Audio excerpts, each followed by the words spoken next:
네, 안녕하세요. 설원일기입니다. 오늘은 조금 시간이 지나긴 했는데 얼마 전에 하워드막스의 새로운 투자 노트에서 Sea Change라는 단어를 언급하면서 새로운 투자 패러다임의 변화를 예고했고, 글로벌 투자자들로 하여금 앞으로 어떻게 투자를 해야 할지 생각해보는 좋은 시간을 가지게 한 아주 중요한 노트였습니다. 이제 하워드막스라고 하면 이제 오크트리 캐피탈 매니지먼트의 회장이고, 22년 기준으로 순자산이 22억 달러 규모로, 이제 하워드막스라고 하면 워렌 버핏도 그의 투자 노트를 눈여겨볼 정도로 엄청난 인사이트를 가지고 있는 사람임에는 분명합니다. 특히 오크트리 웹사이트에서 공개적으로 게시하는 메모로 투자 커뮤니티에서는 많은 추종자들이 있고요. 이제 하워드 막스는 주식에 투자하는 사람은 아니고 채권을 주로 투자하면서 이번에는 하이힐드 채권에 투자하라고 이제 권고했었죠. 그런 이야기를 들었을 때 리스크가 있는 투자라고 보여질 수도 있겠으나, 조금 이제 깊이 공부해보면 꼭 그렇게까지 하이힐드 채권에 투자하는 게 그렇게 리스크만 있는 것은 아니라는 것을 알 수 있고, 굉장히 매력적인 투자처라는 것이죠.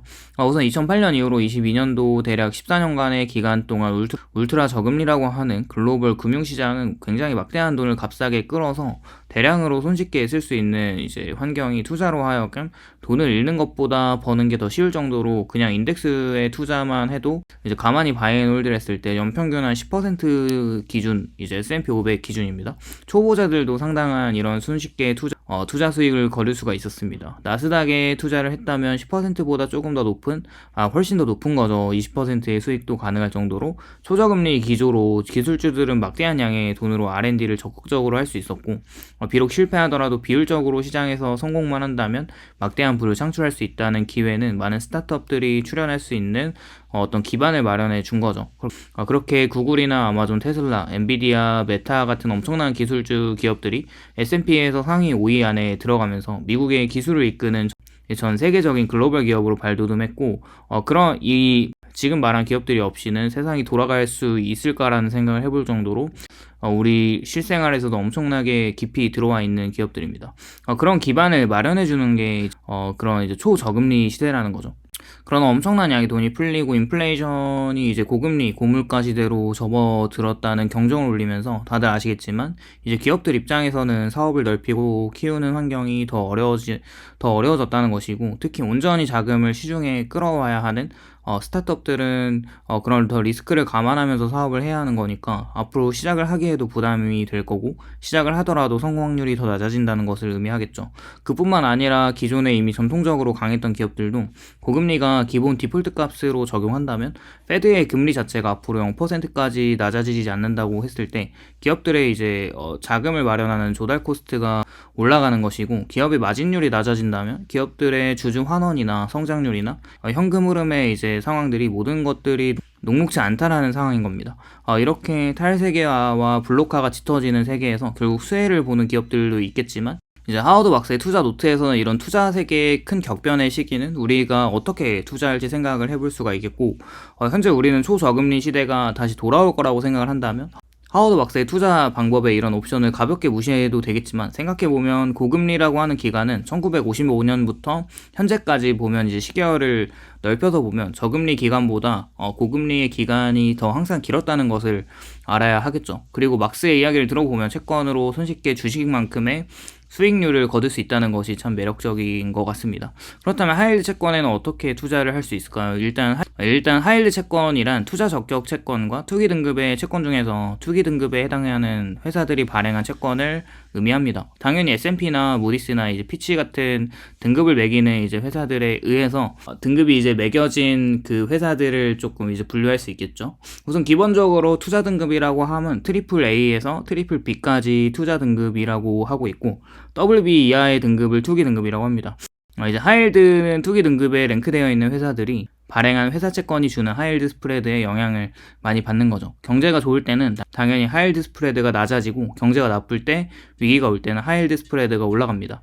현재는 과거 금융위기와 비교했을 때 엄청나게 위험할 정도로 스프레드가 치솟아 있지는 않아요. 처음에 하워드 막스가 하이힐드 채권에 투자를 했을 때 연간 손쉽게 9%의 수익률을 올릴 수 있다고 한 것은 현재 기준금리에 가산금리가 붙어서 발행되는 이제 BB 등급 이하의 회사를 이제 잘 골라서 투자를 하면 그 정도의 수익을 이제 쿠폰 금리로 픽스드 인컴이 확정이 되면서 이제 쿠폰으로 분배금을 받아가면서 하이힐드 금리가 너무 위로 올라가지 않고 조금 내려와 준다면 시세 차익까지 얻을 수 있는 구조라는 거죠.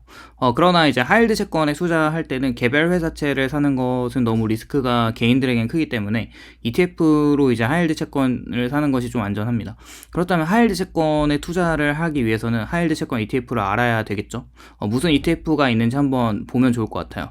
첫 번째로는 이제 자산운용 규모에 따라서 소개로 해보자면 가장 많은 양으로 거래가 되고 있는 하이힐드 ETF는 HYG라고 하는 티커를 가진 상품입니다. 블랙락에서 운용을 하고 있고요. 현재 가격은 74.77달러입니다. 여러 개의 채권들이 모여서 주는 쿠폰 금리가 현재 5.94%로 무려 이제 1196개의 하이힐드 회사채들이 포함이 되어 있어요. 상위 10%의 규모 중에 가장 많은 회사가 트랜스디즘이라고 하는 회사인데 전체 퍼센티지 중에 0.43% 정도로만 그만큼 이제 다양한 채권들이 더 많이 들어갈 수 있는 많은 양을 1위에 해당하는 채권도 그렇게 많이 포함하고 있지는 않아요. 그리고 운용 규모가 157억 달러로 굉장히 이제 탄탄합니다. 월마다 배당을 주고 있고요. 하루 거래량이 정말 많아서 거래하는 데는 걱정이 없어 보입니다. 단지 현재 운용 수수료가 0.49%로 다소 높아 보이긴 하는데 하이힐드 채권 ETF에서는 그렇게까지 높은 편은 또 아니에요. 이것보다도 높은 상품들이 많이 있습니다. 하이힐드는 이제 듀레이션을 잘 체크해야 되는데 듀레이션이 길면 길수록 하이힐드 스프레드 금리의 움직임에 따라서 변동성이 크기 때문이에요. HYG 같은 경우는 평균 3.6년 정도로 듀레이션이 그렇게 길진 않습니다. 대부분 이제 3에서 5년부터 이제 5년에서 7년까지의 이제 발행된 채권들이 많이 포함이 되어 있습니다. 두 번째로는 티커 USHY로 블랙락에서 운용하는 하이힐드 채권 ETF이고요. 운용 수수료가 0.15%로 HYG보다 훨씬 낮은 운용 수수료입니다.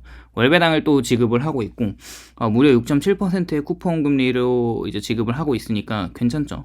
운용 규모가 100억 달러 규모가 꽤 큰 편입니다. 거래량도 평균 520만 주가 하루에 거래되고 있어서 거래도 이제 어렵지 않게 할 수 있습니다.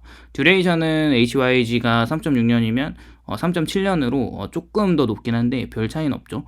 금리 1%에 이제 3.7%의 주가가 왔다 갔다 하는 것이죠. HYG와 이제 USHY의 차이점은 하이힐드 채권을 1877개를 홀딩을 하고 있다는 것으로 HYG보다는 훨씬 더 많은 투기 등급의 회사들이 많이 포함되어 있어서 쿠폰 수익률이 더 높은 것 같다는 생각입니다. 세 번째는 JNK인데 JNK는 스테이트 스트리트 글로벌에서 운영하고 있는 하이힐드 채권입니다. 우리가 알고 있는 이제 SPY, S&P 500을 추종하는 인덱스 상품도 이제 스테이트 스트레이트 글로벌에서 나온 상품이잖아요.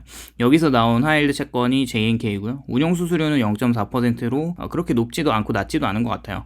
이것도 월배당을 지급하고 있고 쿠폰 금리가 6.67%로 월마다 배당 형식으로 지급을 하고 있습니다. 운용 규모는 88억 달러로 큰 규모이고 거래량도 670만 정도로 앞서 말한 USHY가 지금 이제 운용 규모는 더 큰데 거래량으로 따지면 JNK가 더 하루 거래량이 높습니다. 포함되어 있는 채권의 개수는 1173개로 HYG와 비슷하고요. 듀레이션도 3.6년 정도로 다른 하이힐드 채권 ETF와 비슷합니다. 이렇게 미국에서 운용되고 있는 대표적인 3개의 하이힐드 채권 ETF에 대해서 이제 알아봤고 우선 생각을 좀 해보면 하이힐드 채권에 투자하는 타이밍은 좀 정석적으로 보면은 경기가 이제 급락하고 그 이후에 경기가 이제 회복되는 신호들이 보일 때 매수하면 좋은데요. 현재는 아직 가산금리가 높지 않고 앞으로는 경기가 이제 하강하는 쪽으로 확률이 높은 매크로 환경이기 때문에 하이힐드 채권에 이제 많은 돈을 투입하면서 포트폴리오를 운영하기에는 조금 위험해 보인다는 개인적인 생각이 있고 이 부분에서 하워드막스는 물론 그것도 맞는 말인데 하이힐드 채권에 투자한다는 것이 마치 이제 도로 위에 자동차들이 다니면서 사고가 나는 걸로 위험하다고 차 운전을 안 할 수 없다는 마인드와 또 이제 다른 생각한 비유는 1년 동안 운전을 또 하잖아요.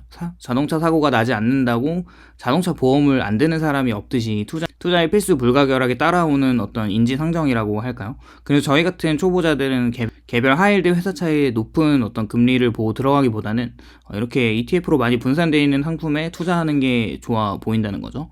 그리고 하이힐드에 몰빵을 하기보다는 좀 이제 포트폴리오의 일부분을 좀 가져가는 쪽으로 생각을 해보면 괜찮은 투자라고 생각이 듭니다. 오늘도 시청해주셔서 감사드리고요. 도움이 되셨다면 좋아요와 구독을 부탁드립니다.